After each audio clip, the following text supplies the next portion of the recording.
Saudara, keluarga mendesak penanganan kasus kematian dari dosen Untak ini segera disampaikan dan menilai lambannya penyelidikan dari kasus kematian dosen Untak Semarang ini, saudara, dikaitkan dengan terseretnya sosok anggota polisi yaitu AKBP Basuki. Kita bahas bersama dengan tim advokasi Untak Semarang, Mas Edi Pranoto dan Komisioner Kompolnas, Mas Yusuf Warsim yang telah bergabung bersama kami di Kompas Petang. Selamat petang semuanya.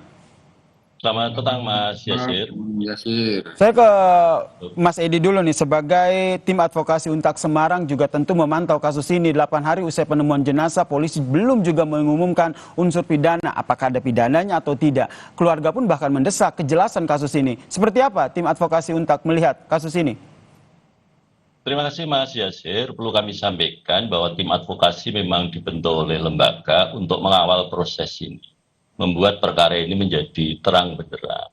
Ada beberapa hal yang mungkin kemudian bisa kami sampaikan kenapa tim advokasi ini dibentuk, karena selain menyangkut keluarga kami juga ada potongan-potongan peristiwa yang belum ada penjelasan.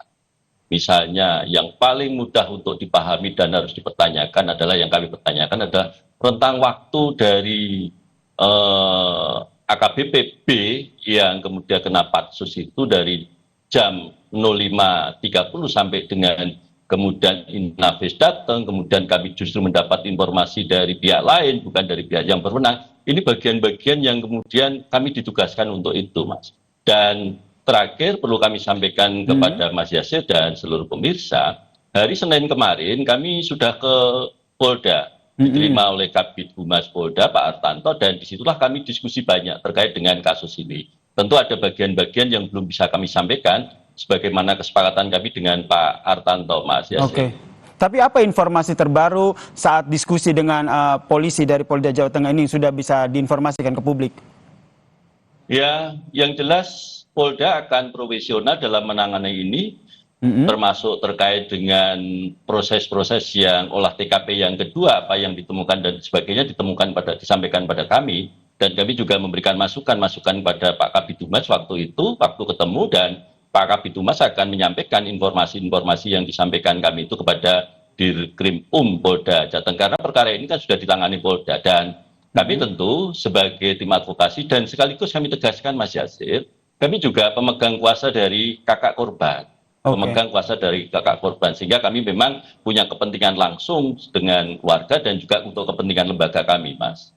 Baik, saya ke Mas Yusuf Warsim. Kompolnas sendiri sebelumnya kita berbincang juga di Kompas Petang, begitu Anda mendorong untuk penyelidikan pidana. Proses pengawalan kasus ini dari Kompolnas seperti apa update-nya? Ya, Kompolnas sampai saat ini, Mas Yasir, terus melakukan pemantauan. Hanya tentu yang sementara kami lakukan meminta informasi-informasi yang baru, yang berkembang. Sementara yang sudah terpantau, ini proses penyelidikan di dugaan pelanggaran kode etiknya sudah terlihat, dan Propam sendiri masih melakukan pendalaman.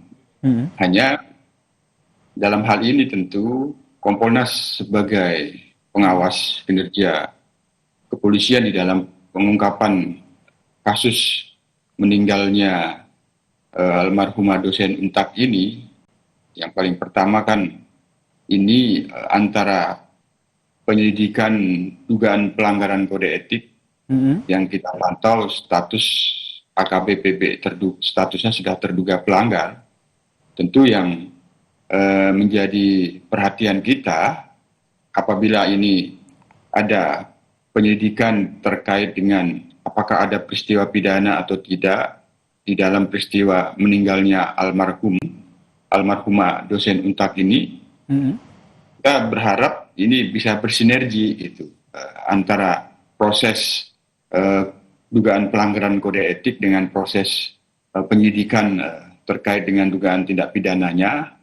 Apabila nantinya penyidik sudah bisa melakukan gelar bahwa ditemukan adanya peristiwa pidana atau bukan, jadi ini selaras bagi bukti-bukti dan fakta-fakta yang dikumpulkan itu. Kita berharap katakanlah apabila memang benar, sementara ini masih dalam pantauan kami terkait dengan penyelidikannya menerapkan delik kelalaian, apakah ini juga diterapkan di dalam penyelidikan dugaan Oke, pelanggaran Mas Yusuf, ini kode masih etiknya. dalam proses pemantauan, tapi kalau dari informasi Anda dapatkan dari polisi, sebenarnya kendalanya apa sih? Karena dari pihak keluarga juga melihat kok ini lamban sekali gitu, terus itu dikaitkan juga lah dengan AKBP Basuki yang akhirnya dipatsuskan. Ya, sejauh ini yang penyelidik sudah lakukan sebenarnya terus melakukan pengumpulan fakta-fakta, pendalaman, dan dalam hal ini kami sendiri mendorong bahwa penyelidikan ini memang satu sisi diperlukan efisiensi yang diharapkan oleh pihak korban, keluarga besar korban, ada keluarga korban sendiri, ada pihak Untak, kan pengennya juga pasti secepatnya gitu. Tapi tentu jangan sampai nanti menutup fakta-fakta yang belum tergali. Barangkali update informasi-informasi sementara apa yang sudah dikumpulkan, barangkali itu yang kita dorong untuk terus diupdate. Hanya tentu finalnya kan nanti melalui gelar perkara. Betul, ini yang kita nantikan ya Mas Yusuf. Tapi jika nanti ada dibawa ke pidana begitu, ada pasal 359 soal kelalaian yang menyebabkan kematian yang bisa diterapkan di kasus ini? Ya semuanya itu sebenarnya ketika pun itu diterapkan, kalau faktanya tidak sesuai, ya berarti kan unsurnya tidak terpenuhi.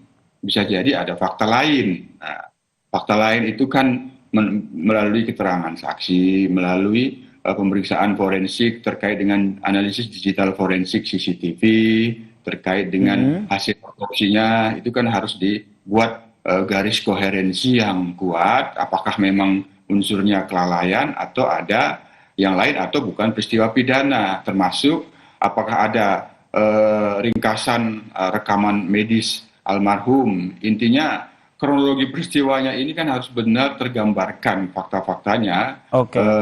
Meninggalnya itu kapan, kapan ini dilaporkan, apakah itu dilaporkan dibawa ke rumah sakit atau disampaikan ke pihak kepolisian yang itu kita temukan ada dugaan fakta dilaporkan ke Polsek. Ini kan harus terangkai benar sehingga nanti bisa menggambarkan sebelum meninggal ditemukan itu dikatakan meninggal itu ada peristiwa apa. Itu makanya kami berharap antara penyidikan kode etik dengan penyidikan ada dugaan tidak pidana atau tidak, ini bisa diselaraskan. Penerapannya jangan sampai sementara ini. Baik, penerapannya jangan sampai salah sasaran begitu, karena prosesnya juga masih berlangsung begini. Saya ke Pak Edi, singkat saja, apa saja yang menurut Anda belum diungkap dan harus dibuka oleh pihak polisian dalam menyidiki ataupun mengusut kasus ini?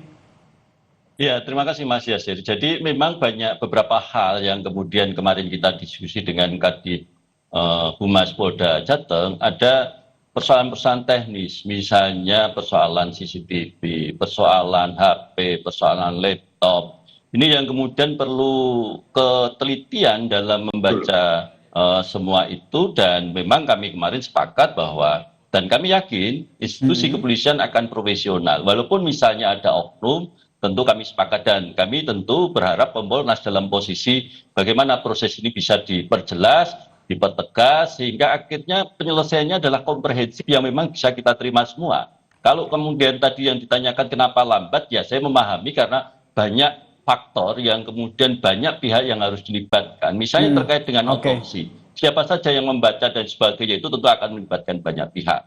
Termasuk ketika digital forensik dan sebagainya, itu persoalan-persoalan teknis yang tentu harus kita pahami. Tapi satu sisi Mas Yasir, perlu kami sampaikan, ya ini musibah bagi kami, dan lembaga tentu sangat kehilangan beliau, karena beliau adalah dosen profesional yang diseleksi dengan sangat selektif sekali. Baik, kita kawal bersama ya bagaimana pengusutan dari kasus kematian dari dosen Untak ini. Terima kasih tim advokasi Untak Semarang, Mas Edi Pranoto dan juga Komisioner Kompolnas, Mas Yusuf Warsim telah bergabung bersama kami di Kompas Petang. Salam sehat semuanya.